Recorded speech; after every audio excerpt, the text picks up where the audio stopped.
Trespassing in a Child's Head Unwillingly by Kitty Cat on AO3. Chapter 19. Some bruises don't heal. Bruce sat up from where he was doing crunches, watching as Katsuki tried to sneak in. "Do you know what time it is?" he asked, resting his elbow on his knee. His hair was pulled back in a ponytail, but the messy bangs stuck to the sweat on his forehead, making him feel gross. Katsuki groaned, flipping him off. "Time for you to mind your fucking business," he offered, tossing his school bag back on the bed. "Katsuki, I'm serious," he said, sighing. "I am too," he huffed. "Leave me the fuck alone," he snapped, throwing off his shirt. Bruce's eyes narrowed at the purple and blue spots on his skin. They stemmed from his jaw down to his chest, all around his back. Katsuki pulled his tank top over it, flipping Bruce off again. "Where'd those come from?" Bruce asked, standing up slowly. "I've been training," he spat, grabbing his pants. "Now fuck off." "Katsuki," Bruce tried, stepping forward. Katsuki slapped his hand away, looking back towards his clothes. "You smell like shit. Take a shower," he ordered, not moving. Bruce sighed, leaving Katsuki alone to go take a shower. This body couldn't do so much exercise as it was anyways. Izuku curled up on the couch with Kachan, yawning as they scrolled through channels. It was almost midnight and they had school tomorrow, but it didn't matter much. Nezu's training had been strange. It was very different from what he had been doing with the Vestiges. Instead, it was different things on the computer. He hadn't managed to make it into the security system, which the principal had shrugged off. He had also had different legal assignments, things he had only heard about in movies and TV shows. Principal Nezu had given him way too many books to look over. What he was teaching him, Izuku had no idea, but it hasn't been as scary as he thought it would be. The principal didn't ask about his quirk anymore after that day, and had seemed quite excited to teach him other things. It was strange. Kachan was weirder, though. He hadn't really talked much to Izuku since he had gotten home again that night. He was coming in later and later, leaving Mom to put his food in the fridge for him.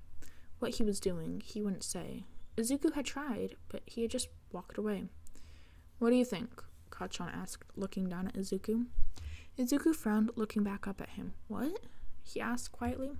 "What do you want to watch?" he questioned, tapping the remote on Izuku's leg. Izuku shook his head. I don't really care. Whatever you want." He shrugged, pulling the blanket up.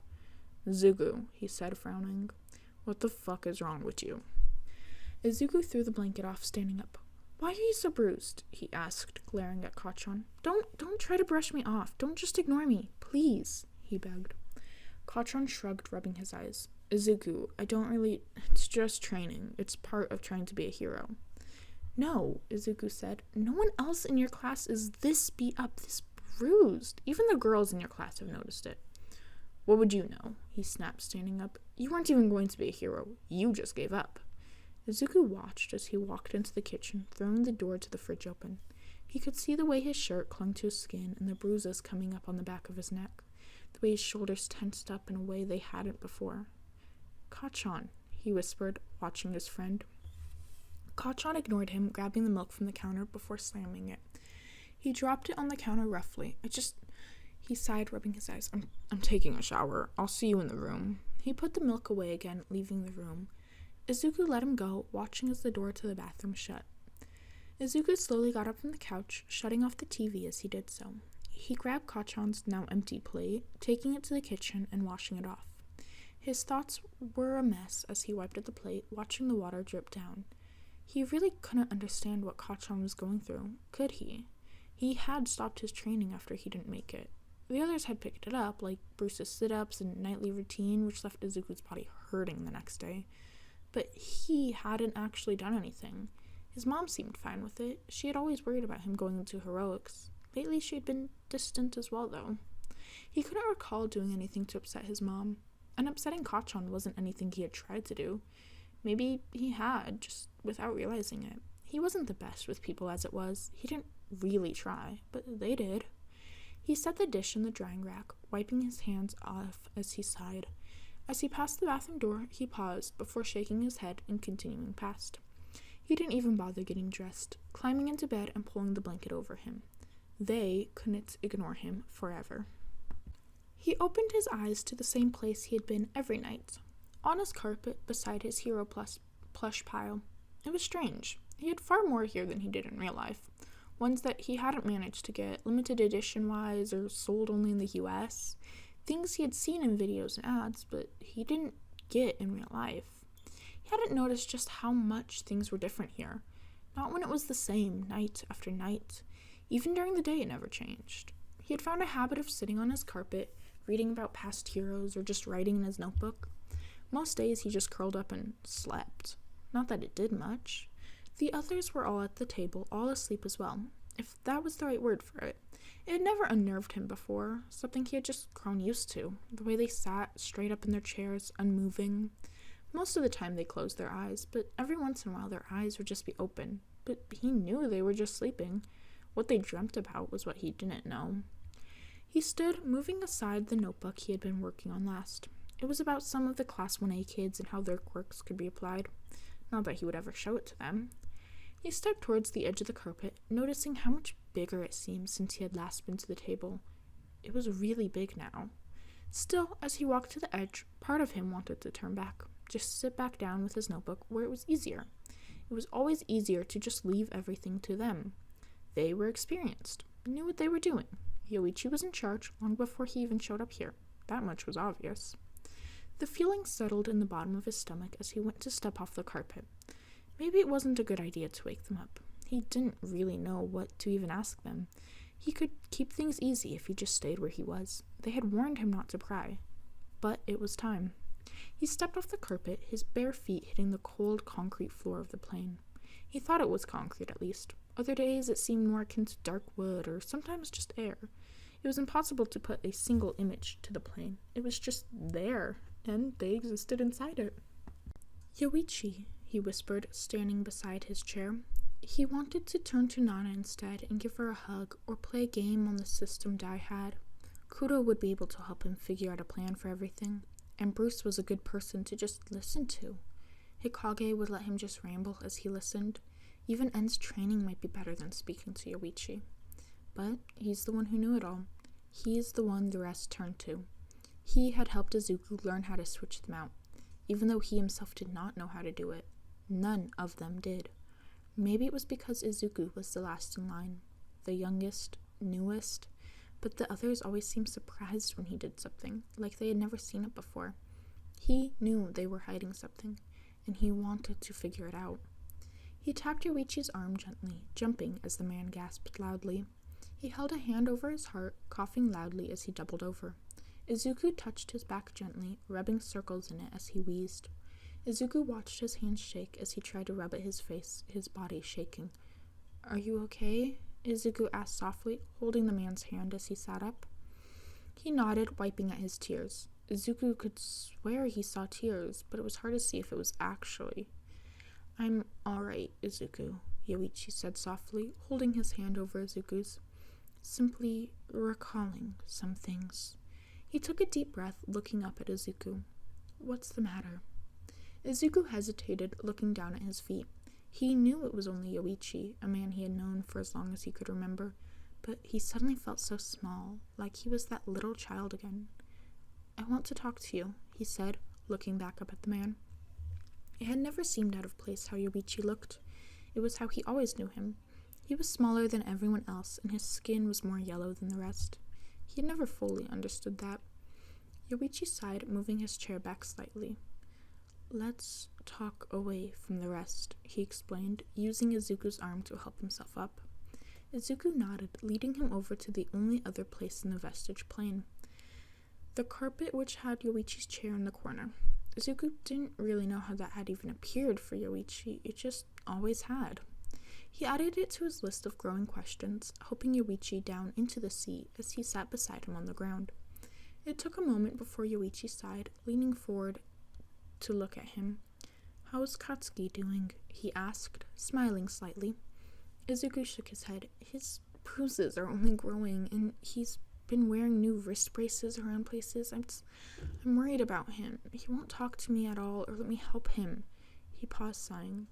"Did any of you see when he snapped at me?" Yoichi frowned, shaking his head. "No, we were trying to give you space," he said gently. Izuku shook his head, sighing. I'm tired of it all, Yoichi." The man coughed at the name but didn't say anything. The secrets and the lies. None of you have even looked at me since whatever it was that Bruce did. I want to help. I want to know what's happening. Yoichi paused before he smiled again, chuckling. You sound like your mom, kid. When did my mom speak to you? He paused, shaking his head. Izuku, you are aware that you are the one putting the barriers between us? He asked, his eyebrows creasing. Izuku shook his head. Look, if you guys don't want to talk to me, I don't care. I just need answers. Are you ready for answers? Izuku took his hand back, curling up beside the chair. What do you mean? I've been waiting for you guys to finally tell me. That's all I've wanted. But it's not, Yoichi said softly, looking down at his lap. You have realized by now the level of control you have over this plane, over us. We told you as much. Because I'm the last, Izuku said quickly. I know, but... No, Yoichi said, before sighing. We all were the last, before we were not. Only I could edit this place, with great difficulty. You do it too easily. Izuku. He tapped his head, making him look up. It is stronger for you because of your blood. The DNA that makes you, you. That is why this quirk presents as it does. He paused as Izuku shook his head slightly. There were too many implications of that. His mother didn't have it. His father didn't either. Izuku, Yoichi said softly. You are the one who has been forming the barriers, pushing us away. You don't want to know, and you aren't ready. I'm ready, Izuku whispered. What? I'm ready, he said louder. I want you to realize that I'm old enough. I can do this. I know I can. I want the truth, and only the truth.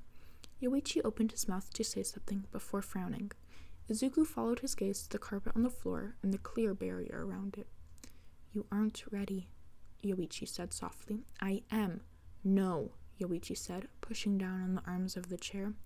Izuku watched him stand up on his own as he fully straightened. Learn to manipulate the walls you put up to protect yourself, and then you will be ready. Learn to fight, because once you know the truth, your life will be in danger. Have Katsuki train you. He paused as he rested his hand on the back of the chair at the table. Izuku had since stood up, pausing on the edge of the carpet. If you make it to the finals of the sports festival, I'll tell you the start of what you need to know. Yoichi pulled out the chair and sat down with a sigh. Izuku shook his head, rubbing his eyes. No, Yoichi, you tell me now, he ordered. Yoichi shook his head, crossing his hands on his lap. Please, Izuku. This is the safest bet, he whispered. Izuku went to step off the carpet, but as his foot hit the concrete, his vision went black. His stomach churned as he tried to stop himself from puking. His entire body went numb, choking as he sat up. Hands grabbed at his shoulders, holding him as he gasped. Breathe, Izu, Kachan said, holding him tightly. You're okay. Just breathe. I'm here. I have you, he whispered, rubbing his back. Izuku gasped, nodding. He wiped tears from his eyes, his hands shaking. He had never left if he didn't want to. He had never had the feeling of his body not feeling like it. His hands didn't do what he wanted, did not close how he wanted them to. His entire body felt like it was somewhere else, like he wasn't in control. He had to know. Kachan came at him again, and he shrieked, tucking in on himself. Kachan punched him on the shoulder, and he flew back, smacking into the wall mat. He gagged, coughing as he spit out the mouth guard Kachan had made him wear. What happened to starting easy? Izuku wheezed, rubbing at his shoulder. He could already feel the bruises forming under his tank top where Kachan had pummeled him. Kachan huffed, tossing a water bottle at him. It's only been a few hours. You asked to train, so get your ass up and train, he ordered, even though he slid to the floor beside Izuku. Izuku groaned, leaning onto his shoulder. Can't you go easy on me, though, or let me switch out? No, he said quickly. You can't keep switching out when it gets hard. The rest of us don't have that choice, so neither do you. Izuku pouted, looking up at Kachan. But if it's my quirk, why not use it? He tried to argue. Because you get weak, Kachan said, without thinking. If you hadn't been slacking on your training, it wouldn't be so hard for you to just block a single punch. Izuku groaned, flopping down onto the floor. Kachan stood up, reaching a hand down. No, Izuku whined, shaking his head. I'm done. Do you suddenly not want to know what the old people in your head know? He questioned, raising an eyebrow. Izuku took his hand, standing up with him. Fuck you, he said, and Kachan laughed, taking and throwing his water bottle to the side. Hikage sat down, tucking his legs up as he opened his book. It was just a stupid murder mystery or something. He hadn't looked when he grabbed a book, but he needed something to distract himself. The kid's body was in constant pain now, which sucked when the kid decided to switch them out. Unlike the others, he wasn't used to constant bruises or sore muscles. Not like this.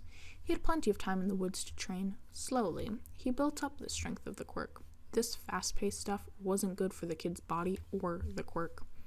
What are you doing? The purple boy next to him asked. He could feel the side-eye that the kid gave, despite not looking at him. Reading? He stated, turning a page. The kid stuttered before shaking his head. The motion was distracting, so Hikage turned himself on the beanbag, facing away from the boy. No, what are you doing? He asked. Reading, Hikage restated, louder. I heard you the first time, the kid snapped. But why are you sitting by me to do it? I'm not. What do you mean you're not? Are you dumb as well as stupid? That's the same thing, Hikage said, scanning over the page slowly. The purple boy scoffed, shaking his head. You must be kidding me. Why are you being so difficult about this? Can't you just tell me why you chose to sit here, of all places? He asked loudly. Hikage didn't glance up, shushing him. You're causing a disturbance. I'm sitting here because it's comfortable. He switched to the other side of the book. Don't lie to me. You're clearly here because of me, the boy said, setting his book down on the table. He turned to fully face Hikage, who turned his attention back to what he was reading. The kid grabbed his book and slammed it shut. I'm talking to you, dumbass, he said, setting the book away. Hikage frowned, staring at the book that was now out of his reach. That was uncalled for. I'm talking to you, the kid said again, now standing directly in front of him. And I was reading. Jesus Christ, the kid yelled, throwing his hands up. Another student stuck his head around the corner, but Hikage shook his head, sighing. Just let me say I'm sorry. Hikage sighed, rubbing his eyes as he sat up straight. You said it. Can I have my book back? He reached for it, but the kid slapped his hand. Hikage acted without thinking, grabbing his wrist, and forced him to turn. What the fuck? The kid yelled as Hikage dropped his wrist. Look, I don't fight. Just give me my book. The kid rubbed his wrist, staring down at Hikage. His gaze was on the book, still sitting out of his reach. How did you do that? The kid asked, looking down at him. I've been training. You shouldn't have... You pick up on stuff, Hikage said with a shrug. It was true. He had picked up on quite a few techniques over the years, even if he had never used them. My book? The kid shook his head. Train me. Teach me how to immobilize someone like that. I'm fighting for the same spot you are in the hero course. I deserve this. Hikage groaned, rubbing his eyes. I don't fight, he said, rolling his eyes. And you don't deserve shit, kid. He stood up, the kid stepping back. All I've seen from you is you retreating from the class that so desperately wants you in it. You sleep through every lesson and then come here to sleep some more. I've never seen you train, never seen you try for what you want. All you do is whine, and I'm fucking sick of it. Do something with your damn life. He pushed the kid back gently, scoffing. I've got a villainous quirk. Oh, shut the fuck up. Get over yourself, he yelled, growing more agitated. I had a strong-ass quirk, and I was damn good at using it. And you know what I did? He didn't wait for the kid to respond, stepping closer. I hid in the damn woods until my body killed itself. Never once did I try to do anything more than sit around. So quit your damn whining. It does bull. The kid stumbled back as Hikage stepped further forward, landing on the beanbag with a huff. What do you... Hikage picked up his book from the table, glaring at the boy as he sat back down. He didn't bother saying anything else, opening back up his book. It took a moment to find out what page he was on as he settled back into his beanbag. He got through almost another chapter until the kid spoke again. I'm sorry, he said softly. He didn't say anything for a moment, and Hikage sighed, setting the book down. Look, I didn't mean what I said. When we first talked, I did my research on the multiple personality thing. DID, Hikage corrected him before motioning for him to continue. The kid rolled his eyes but nodded. Look, okay, maybe I was wrong. Maybe you do have DID. I shouldn't have assumed, He sighed, sitting up straighter to look at Hikage. Train me. I need to get into the hero course. I need to prove that my quirk isn't... If you say villainous, I'm walking away, he warned. The kid hesitated, frowning. I just need to make it to 1A or 1B. Hikage rubbed his eyes, looking down at the book in his hands. Look, I don't want to get into the hero course. I could care less. Izuku is the one who wants to make it to the finals. Aren't you? He asked before stopping. No, Hikage said with a roll of his eyes. I'm not Izuku. I can't talk to him like this. The kid frowned, looking down. Can you? Meet at Gym Alpha after school. We'll see if Izuku and Katsuki let you train. The kid went to speak before Hikage finished. If you let me finish my reading, that is. The kid sat back, staring over at Hikage as he returned to his book. Kudo had to admit he was getting a little antsy with all the training. He hadn't actually fronted in a while, okay to let the others take the lead. After Yoichi's declaration, he had been pretty content to support his ideas. He always had been, and it gave them more time to just be there, even if they didn't say much, but no one else really wanted to. And Izuku was trying to get caught up on studying, so he was the best choice. He had just been wandering the hallways trying to get some steps in. It was the most he could do considering how damn sore the body was. The kid was really pushing himself to figure out the truth. It was concerning. He knew how stubborn the kid was, just like he knew how stubborn his father was. Even if the truth came out, the kid would put himself in even more danger. Not that it didn't seem to find him. The last one had been a simple mugger who had just wanted to get Izuku alone. But the kid had a sense about him, one that Kudo knew would attract people. Danger. He shouldered open one of the smaller gyms, the door closing behind him gently. A loud bang made him jump, twisting to the noise as his hand reached for where his gun used to sit. Came up empty, though, as it always did when he jumped. He made eye contact with the man across the room, who paused, lowering the small gun he had. He took his headphones off, raising an eyebrow. What are you doing here? Kudo didn't recognize him, which made him even more antsy. He had dark skin, his dark blue dreadlocks pulled back into a ponytail. His outfit could only be described like a bad Western cowboy movie, spurs and all. The headphones now around his neck looked tacky, big and black. Hey kid, what are you doing here? He asked, an American drawl to his voice. He didn't respond, staring at the older man. The dude sighed, setting the gun down on the table in front of him. Who are you? Kudo finally asked, looking between the man and the door he was beside. The man paused before chuckling. Sorry, forgot the mask. He tossed something at Kudo, who caught it. It was a full face mask, reminiscent of a gasp. Let's agree not to tell anyone you saw me, eh?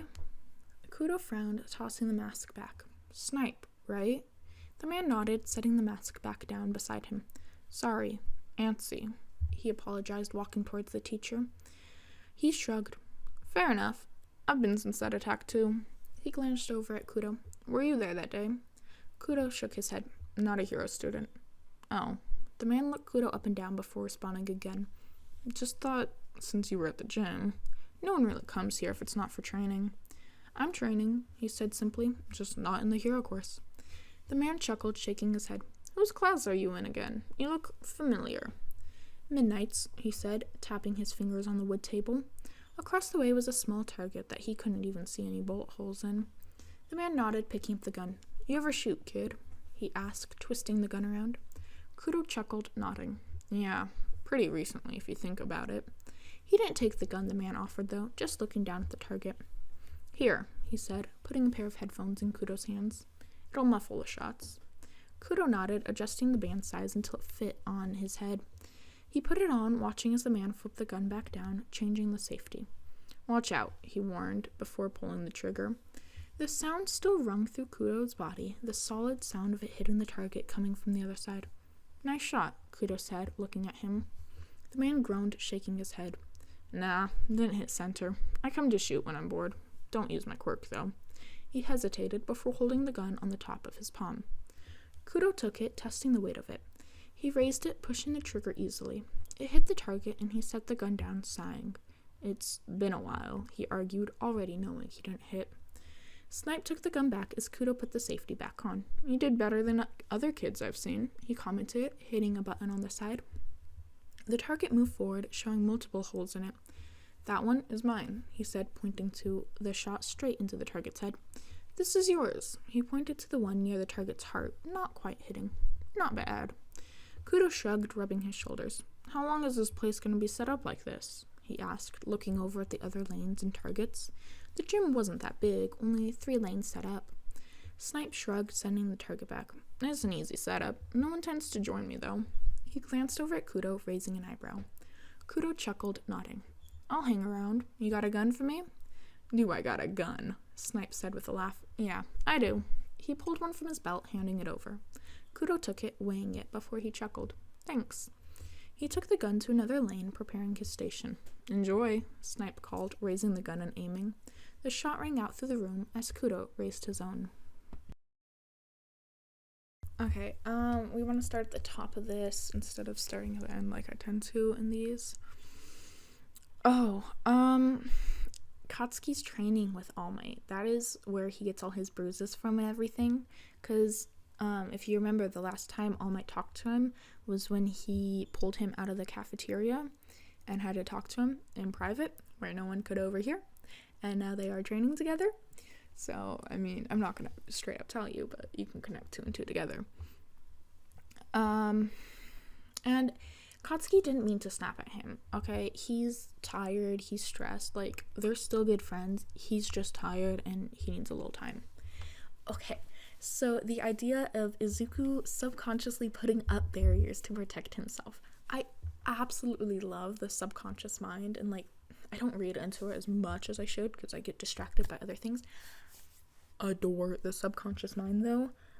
So, like, things with him putting that wall between the rug. Like, his rug, very specifically, is a very solid representation of how he's kind of cornered himself into this.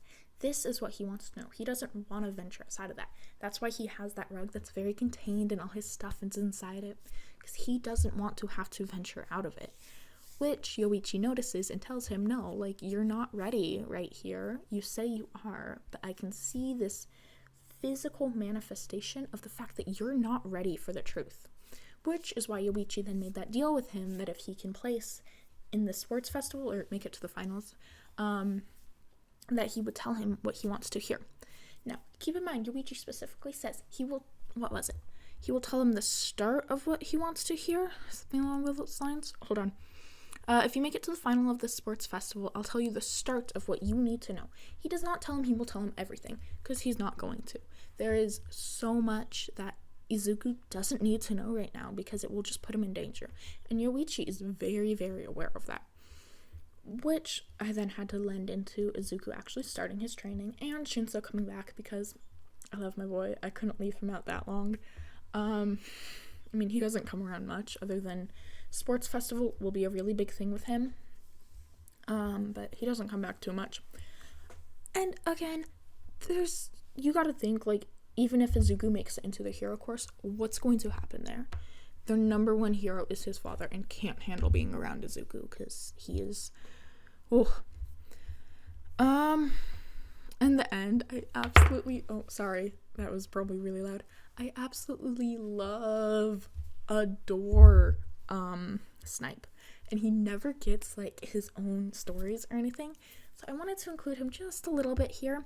I'd love to make a story one day where he's, like, one of the main focuses, just because I love the little American cowboy. It's such a stupid American stereotype, but I love it so much. And this is coming from someone who's lived in Arizona, like, all my life. And then recently, like, I moved to Texas, so I've lived in, like, the desert areas all my life, and I love the stupid cowboy trope. Like, it's so bad.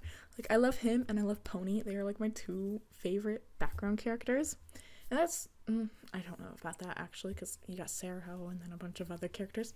I love a lot of characters in My Hero Academia, but I feel like Snipe always deserves more love, so I wanted to include him with Kudo, who was a skilled marksman back when he was alive, because, you know, a lot of people didn't have quirk, so you couldn't be reliant on your quirk. So he was really, really good with a gun. Like, he could just nail people.